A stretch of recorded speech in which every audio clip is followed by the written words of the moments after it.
Oi, vamos falar um pouquinho sobre medicamentos indutores de sono.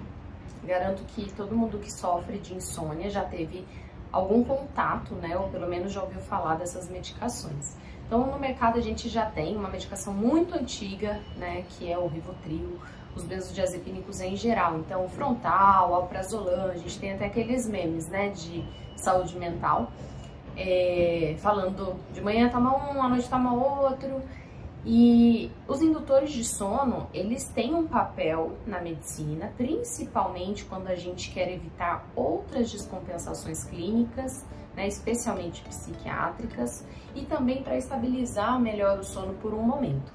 O que eu sempre trago para os pacientes? É muito importante que quando a gente introduz o indutor de sono, né, mesmo que sejam os mais novos, né, hoje em dia a gente tem outros que são as drogas Z, a gente fala, que acreditava-se aí há algum tempo que elas não fossem causar dependência, e a gente viu que isso não é verdade. Nós temos muitos pacientes que criam tolerância e, consequentemente, dependência. A gente pode explicar um pouquinho cada um desses termos em outro vídeo.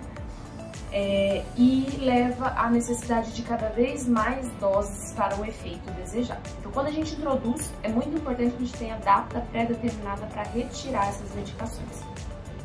Então, essas drogas novas, por exemplo, Zolpidem, Prisma, também tem esse mesmo efeito e a gente também precisa ter data pré-determinada para tirar, certo? Então, os indutores de sono, eles ajudam, mas eles não são a solução para a insônia, né? Muitos pacientes querem uma medicação que faça dormir.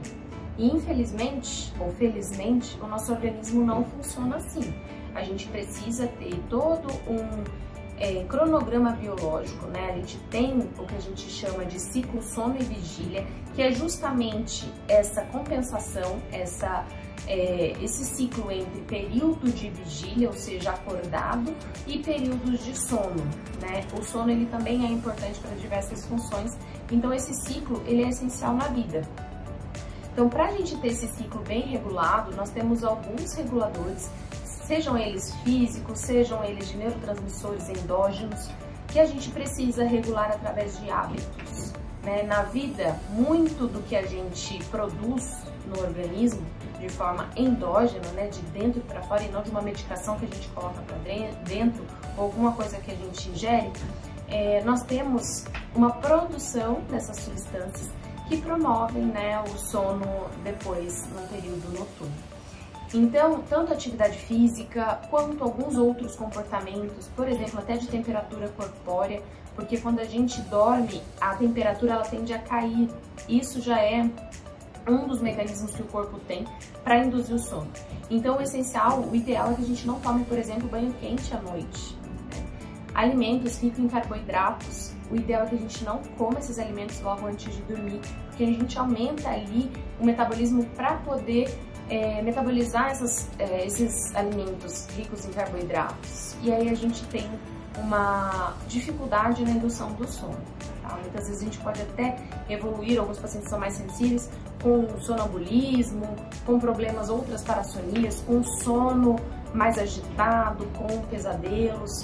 Então é muito importante que a gente tenha esse ciclo bem reguladinho com os nossos hábitos. E para isso, muitas vezes, a gente precisa da principal evidência que a gente tem de tratamento, que é a terapia cognitivo-comportamental. Direcionada para insônia, tá? Não é qualquer terapia. Por quê? Porque através dela a gente vai conseguir organizar os hábitos, certo? Se gostou, encaminha aí para quem precisa também dessas orientações.